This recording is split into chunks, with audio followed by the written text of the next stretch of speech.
भूकंप और सुनामी के बीच बर्बादी ही बर्बादी। मौत की शैया पर कलयुग का अंतिम दिन। 1000 दिनों की विध्वंसकारी पिक्चर। 2026 की दस्तक प्रकृति की मार। खतरे में विश्व की मानव जाति। विनाश के बादल, आग उगलती धरती। सद्गुरु श्री रितेश्वर महाराज की सांकेतिक भविष्यवाणी। देखिए सिर्फ और सिर्फ धर्म ज्ञान पर। परिवर्तन प्रकृति का सबसे बड़ा नियम होता है। हर साल भूकंप आते हैं, बाढ़ आती है, बादल फटते हैं, मैंने हमेशा देखा है। लेकिन इस साल जिस तरह के भूकंप बैक टू बैक हमें देखने को मिले अपने पड़ोसी मुल्कों के आसपास, और ना सिर्फ पहाड़ पे बल्कि पंजाब, अन्य प्रदेशों में जो बाढ़ ने जो कहर मचाया, जो बादल फटे, उससे जो नुकसान हुआ, तो क्या प्रकृति हमें क्या कुछ इशारों में कुछ समझाना चाहती है? क्या ये भविष्य में आने वाले विनाश का कहीं कुछ संकेत है? आपको ऐसा महसूस होता है? देखिए, excess of everything is bad. हमने प्रकृति का दोहन किया है। उत्तराखंड की पहाड़ियों का जितना दोहन हो रहा है, देवभूमि की हालत क्या है? रोज बड़े हादसे हो रहे हैं जी। हिमाचल में हादसे हो रहे हैं। पंजाब, ब्यास और सतलुज के बीच पूरा सागर बन गया।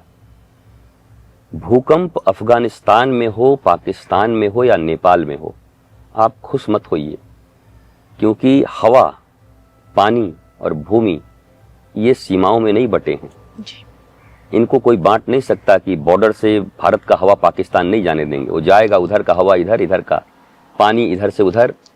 ये सब एक हैं, आकाश एक है, सूर्य चंद्र सबके लिए एक हैं, और ये पूरे विश्व में दोहन हो रहा है।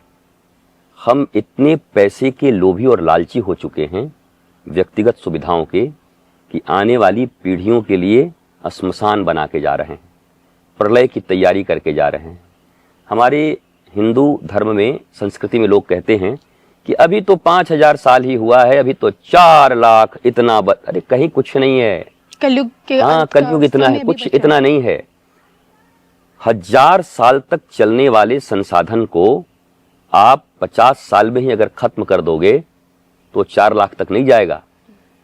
ये 5000 साल ही काफी है, प्रलय हो जाएगा। प्रलय का अर्थ है सब नष्ट हो जाएगा। ऐसे ही प्राकृतिक आपदाएं आएंगी। प्रकृति का दोहन हमने किया। प्रकृति बदला नहीं ले रही है, प्रकृति तो माँ है हमारी। आप, न्यूटन का भी एक सिद्धांत है, प्रत्येक क्रिया के बराबर विपरीत प्रतिक्रिया होती है, एक्शन एंड रिएक्शन। हाँ, तो आपने जो क्रिया किया है प्रकृति के साथ ना, उसकी प्रतिक्रिया आएगी, और आप अपने को ही आत्महत्या के द्वार पर खड़े कर चुके हैं। ये सारे जगहों पर ये सब जो आ रहे हैं, ये किसी सरकार के और मनुष्य के बस में नहीं रह जाएगा। कोई नहीं रोक पाएगा। अगर अभी भी नहीं रुकते हैं हम केवल सेमिनार करते चल रहे हैं। बिस्लेरी के बोतल रखे, सेव टाइगर, सेव गंगा, हाँ, ये सेव वो, river, save Ganga, save Yamuna, save forest, save कुछ नहीं होना है, सब कुछ नहीं होना है। ये वही गौ माता की तरह है, गौ हत्या बंद करो। सेव योर संस्कृति, योर नॉलेज, योर चरित्र। नॉलेज होगा तो आप प्रकृति का दोहन नहीं करेंगे, क्योंकि हमने वृक्षों को भगवान का दर्जा दिया जी। हमने नदियों को माँ कहा, गंगा माँ, यमुना माँ। हमने पहाड़ों को भगवान का दर्जा दिया, पर्वतों को गिरिराज और कामदगिरी। हमने सागर को भी भगवान का क्या माना कि भगवान सागर में विश्राम करते हैं, स्वयं विष्णु के रूप हैं जी। हमने हिमालय को क्या माना, पार्वती जी के पिता, उनको माना। हर चीज को हमने अपने देवी और देवताओं से जोड़ा। हम कोई पागल लोग थोड़ी थे, हम साइंटिफिक लोग हैं। सनातन से ज्यादा साइंस कहीं है क्या? है ही नहीं। हमने इसलिए ऐसा जोड़ा था कि छोटे बच्चे भी इनसे प्यार करना सीख जाएं। गंगा हमारी माँ है, मैं इसे प्रदूषित नहीं करूंगा। ये पीपल, इसमें भगवान श्री कृष्ण है, मैं इनको नहीं काटूंगा। हमने एक एक चीज को भगवान से, और अंत में तो हमने कहा कंकर कंकर संकट जी। हर कंकड़ को भी बचाने का हमने प्रयत्न किया। धरती हमारी माँ, हमने सब कुछ को माँ कहा। हमने सब कुछ को ईश्वर का अंश नहीं, ईश्वर ही माना। बचपन से जिसके मन में ऐसा बैठ गया वो कभी गलत काम नहीं कर सकता, कभी मिटा नहीं सकता। पर हमने साइंस के नाम पर, हालांकि वो साइंस नहीं, छद्म साइंस है, रियल साइंस और आध्यात्म में कोई दूरी है ही नहीं। Real spirituality and real science, real knowledge, ये सब एक हैं, इनमें कोई विरोध नहीं है। नकली साइंस, नकली स्पिरिचुअलिटी और ये नकली लोग, इनके बीच में लड़ाइयां चल रही हैं। जी। ये जो आप बौद्धिक स्तर पर लड़ाइयां देखती है ना, कि बुद्ध वाले उसको गाली दे रहे हैं, कृष्ण वाले उनको गाली दे रहे हैं, वो उधर गाली दे रहे हैं, ये सब नकली लोग हैं। ये वो खुदा के नाम पर गाली दे रहे हैं, ये सब नकली लोग हैं। असली आदमी कोई नहीं है। असली आदमी को पता है कि वो तो एक है और क्या करना है। तो ये नकली लोगों ने अपना अपना एक संप्रदाय बना लिया है और संप्रदाय बना करके पृथ्वी का दोहन कर रहे हैं। ये भारत के ही नहीं, दुनिया के समस्त असली लोगों को एक साथ आना चाहिए और कहना चाहिए कि ये पृथ्वी तुम्हारे बाप की नहीं है कि तुम इसे बर्बाद करोगे और आने वाली पीढ़ियां नष्ट हो जाएंगी। You have to follow the rules. आपको भी रूल को फॉलो करना होगा। इसलिए मैं फिर आपके पॉडकास्ट में ये कह रहा हूं, कठोर कानून जिस देश में नहीं बने उस देश को कोई नहीं बचा सकता। भारत के लोग दुबई में जाके रहना आज पसंद कर रहे हैं। किस कारण से? जहां मिट्टी नहीं है, जहां रेत है, केवल पानी कैसे लाना पड़ता है, कितनी कठिनाइयां हैं, केवल तेल हैं, वहां जाकर के लोग अपना बिजनेस एस्टेब्लिश कर रहे हैं। मुझे रोज 10 ऑफर आते हैं, दुबई आ जाइए, आपको दुबई में आना चाहिए। एक बार दुबई आ गए तो फिर मत पूछिए क्या हो जाएगा, हमकी आर्थिक स्थिति ही ठीक हो जाएगी ना। मैं आऊंगा, जरूर आऊंगा, पर केवल पैसे के लिए मुझे दुबई मत बुलाओ। मैं कोई लालची इंसान नहीं हूं कि दुबई पैसे के लिए जाऊंगा और जा करके चंदा जुगाड़ करके यहां वापस आ जाऊंगा। मैं जाऊंगा भी कभी तो वहां के लोगों को प्रकृति का, परमात्मा का और संस्कृति का ज्ञान ही देने जाऊंगा कि आइए मिलकर के जीते हैं। क्या कारण है? वहां कठोर लॉ है। सिंगापुर सब जाना क्यों पसंद करते हैं? लॉ बहुत कठोर है। हमारे यहाँ लॉ बहुत बहुत खिचड़ी है। भारतीय अनुच्छेद में बहुत सारे छेद हैं। अगर इनको ठीक नहीं किया गया तो दुनिया का सबसे बड़ा राष्ट्र, सबसे प्राचीन राष्ट्र और विश्व गुरु राष्ट्र धीरे धीरे नष्ट हो जाएगा। पहला काम है कठोर कानून बनाइए और दूसरा काम है कि शिक्षा नीति को आध्यात्मिक कर दीजिए। बचपन से ही लोगों के मन में भावना भर जाए प्रकृति के प्रति, स्त्रियों के प्रति, नर नारियों के प्रति, एक दूसरे के प्रति, तभी हम बच पाएंगे। हम केवल रिमोट चला के नहीं बच सकते।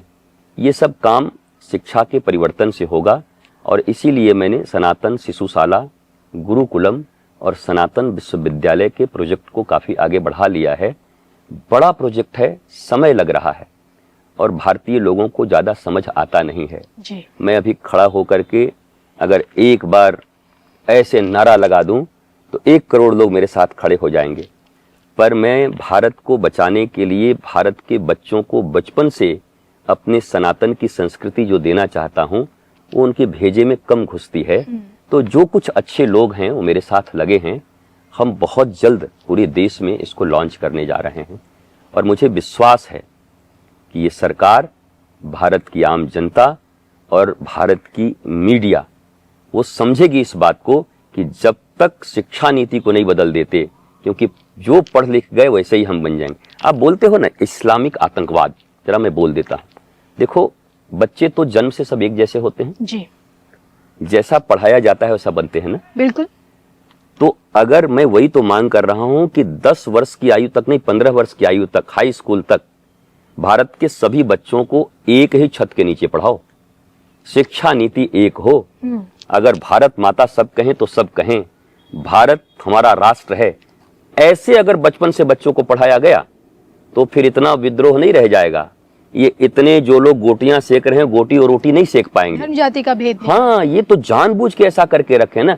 हमारा अलग आयोग चाहिए, हमारा अल्पसंख्यक आयोग अलग चाहिए। क्यों चाहिए? किस लिए चाहिए? आप जानबूझ करके अलग बनना चाहते हैं क्या? जी। भारत के 140 करोड़ लोगों की बात हो, हम तो मानते हैं कि हम सब सनातनी हैं, आपके पूर्वज भी वही हैं जो मेरे पूर्वज हैं। अलग क्यों चाहिए? किस लिए चाहिए? आइए ना, एक साथ बैठ के पढ़ते हैं, एक साथ बैठकर खेलते हैं, एक साथ अपनी भारत की रक्षा करते हैं, प्रकृति की रक्षा करते हैं। ये अलग अलग रहेंगे तो अलगाववाद आएगा और इस अलगाववाद का आप कोई उपाय नहीं कर पाएंगे। इसलिए कठोर फैसले भारत सरकार को लेने होंगे कि शिक्षा नीति एक रहेगी, एक ही पढ़ना होगा। धर्म पढ़ना है तो घर में पढ़िए, गीता पढ़ना है घर में पढ़िए, और गीता अगर उपयोगी है तो हम स्कूल में ही पढ़ाएंगे, हम अपने विद्यालय में ही पढ़ाएंगे। भाई आत्मा, गीता में तो कहीं हिंदू मुस्लिम की बात आपने देखी, कहीं देखा आपने? नहीं। वहां केवल है शरीर ये, मन ये, बुद्धि ये, जिसके कारण इतना डिप्रेशन फैला हुआ है। गीता कोई पढ़ लो डिप्रेशन खत्म हो जाए। तो जो किसी धर्म ग्रंथ की अच्छी चीजें हैं उनको लेकर के हम एक जगह लाएं और पढ़ाएं। जो विवादित चीजें हैं उनको क्यों पढ़ा रहे हो आप? क्यों बच्चों को बर्बाद कर रहे हो? क्यों उनके मन में नफरत भर रहे हो कि ये अच्छा है, ये अच्छा बुरा आदमी है, इसको मारना चाहिए, ये तुम्हारा विरोधी है, ये तुम एक होके रहो नहीं तो तुमको ये मिटा देंगे। तुम ये क्यों नहीं पढ़ाते कि 140 करोड़ भारतीय हम एक हैं? क्यों नहीं बचपन से ऐसे बच्चों को पढ़ाते? अगर ऐसे बच्चे भारत में निकले तो भारत में आपस में कोई विवाद रह जाएगा? हम जानबूझ के विवाद, क्षेत्र, भाषा, संप्रदाय, अलगाववाद के नाम पर हम ये सब कर रहे हैं, और ये सरकार को समझना होगा। वो सरकार तो नहीं समझी 60 साल तक, पर इस सरकार को समझना होगा कि आपको समान शिक्षा नीति बनानी पड़ेगी।